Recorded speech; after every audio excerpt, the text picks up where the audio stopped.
नमस्कार विद्यार्थी मित्रांनो, आज आपण इयत्ता 8वी मराठी बालभारती यामधील पाठ क्रमांक 21 संतवाणी या पाठाचा स्वाध्याय बघणार आहोत। बघूया पहिला प्रश्न।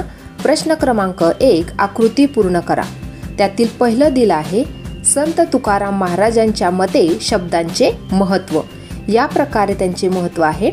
शब्द रत्ने व शस्त्रे आहेत आणि दुसरं महत्त्व आहे शब्द हे जीवनाचे सर्वस्व व शब्द हा देव आहे, असे तुकाराम महाराजांच्या मते शब्दांचे महत्त्व आहे।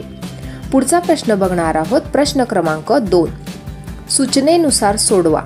पहिलं, धन हे उत्तर येईल असा प्रश्न तयार करा। बघा, या प्रकारे आपण प्रश्न तयार करू शकतो। पहिलं आहे, जमिनीखाली सापडलेल्या पैशाला किंवा सोन्याला काय म्हणतात? दुसरा प्रश्न तयार केला, संत तुकाराम महाराजांच्या घरी शब्दांच्या रत्नाचे काय आहे? आता दुसरा आहे, संत तुकाराम महाराज शब्दांचा गौरव करतात कारण संत तुकाराम महाराज शब्दांना देव मानतात। पुढचा प्रश्न बघणार आहोत। प्रश्न क्रमांक 3, खालील संकल्पना स्पष्ट करा। त्यातील अ दिला आहे शब्दांचीच रत्ने। याचं उत्तर आहे, संतांजवळ पैसा, अडका, जळ जवाहीर अशी लौकिक संपत्ती नसतात, पण त्यांच्याकडे लोकांना उपदेश करणारे शब्द असतात। हे शब्द इतके अनमोल असतात की त्या शब्दांना संत तुकाराम महाराजांनी अमूल्य रत्ने असे म्हटले आहे। अशा प्रकारे ही शब्दांचीच रत्ने ही संकल्पना आपण स्पष्ट केलेली आहे। व्यवस्थित तुम्ही हा प्रश्न लिहून घ्यायचा आहे।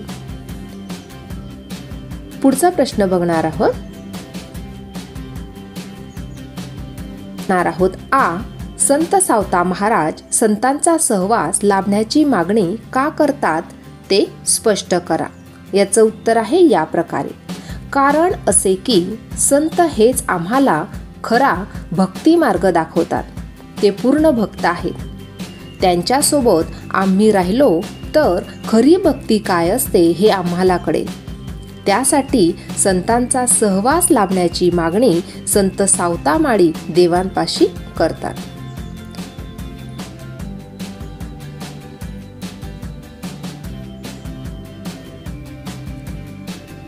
पुढचा प्रश्न आहे प्रश्न 4, शब्द हे संत तुकाराम महाराजांचे सर्वस्व आहे या अर्थाची कवितेतील ओळ शोधा। या प्रकारे दिलेली आहे ओळ, शब्दची अमुच्या जीवांचे जीवन। अशा प्रकारे शब्द हे संत तुकाराम महाराजांचे सर्वस्व आहे या अर्थाची कवितेतील ओळ ही आलेली आहे। पुढचा प्रश्न बघणार आहोत। प्रश्न क्रमांक 5, तुमच्या शब्दात उत्तरे लिहा। त्यातील अ दिला आहे, शब्द वाटू धन जन लोका या ओळीचा तुम्हाला समजलेला अर्थ स्पष्ट करा। बघा, या प्रकारे त्याचा अर्थ दिलेला आहे। तुकाराम महाराज म्हणतात, आमच्याकडे लौकिक अर्थाने कुठलीही धन दौलत नाही। आमच्याकडे शब्दरूपी रत्नांचे धन आहे। शब्द हीच आमची संपत्ती आहे। हे शब्दांचे धन आम्ही जनमानसात वाटतो, म्हणजे संत सामान्य लोकांना उपदेश करतात। लोकांची मने शब्दांनी स्वच्छ करतात। त्यांच्या मनातील विकार नाहीसे करतात। ही सगळी शिकवण संत शब्दांनी देतात। म्हणून हे शब्दरूपी रत्नांचे धन आम्ही लोकांना वाटून टाकतो, दान करतो, असे संत तुकाराम महाराज यांना म्हणायचे आहे। पुढचा प्रश्न बघणार आहोत। त्यातील आ दिलेला आहे, संत तुकाराम महाराज शब्दांचा गौरव का आणि कसं करतात हे तुमच्या स्वतःच्या शब्दात स्पष्ट करा। बघा, या प्रकारे याचं उत्तर लिहिणार आहोत।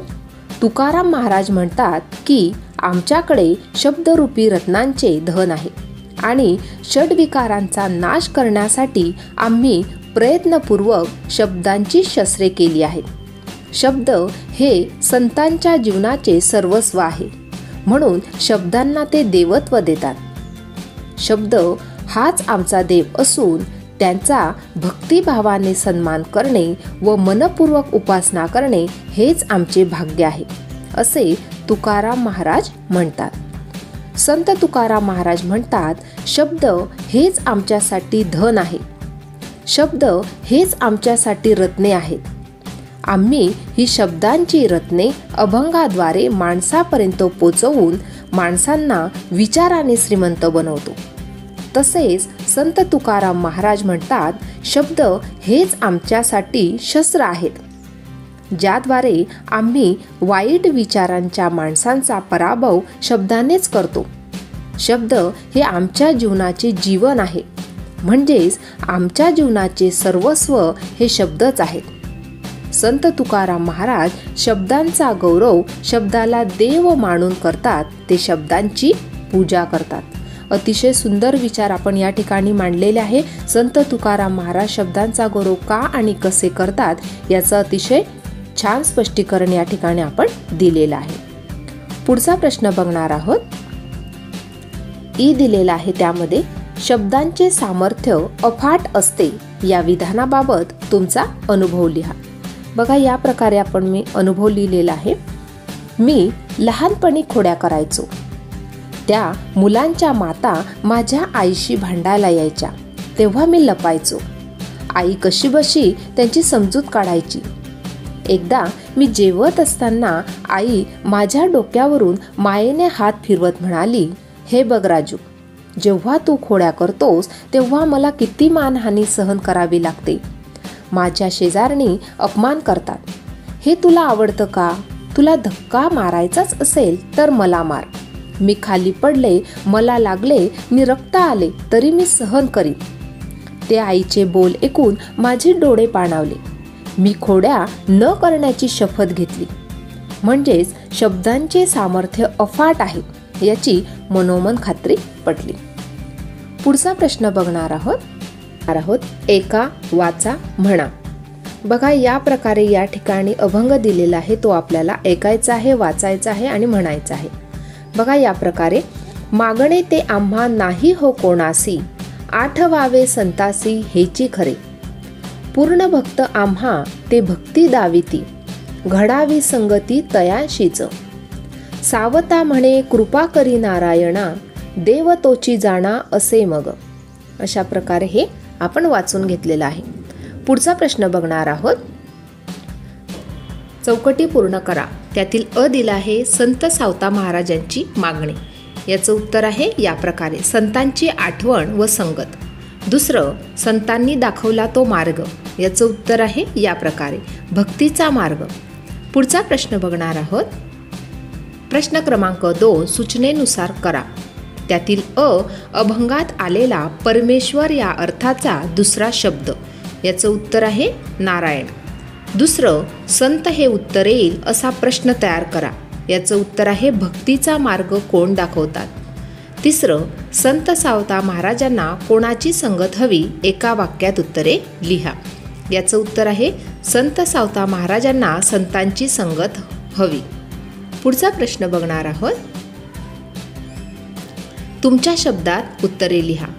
संत सावता महाराजांची मागणे तुमच्या शब्दात लिहा. याचं उत्तर आहे या प्रकारे, संत सावता महाराज म्हणतात, हे देवा नारायणा, आम्हाला कुणाकडेही काहीही मागायचे नाही.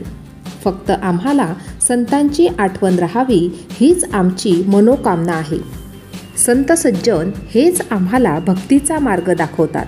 म्हणून आम्हाला संतांचा कायम सहवास लाभावा, म्हणून आम्हाला संतांची भेट घडवून दे.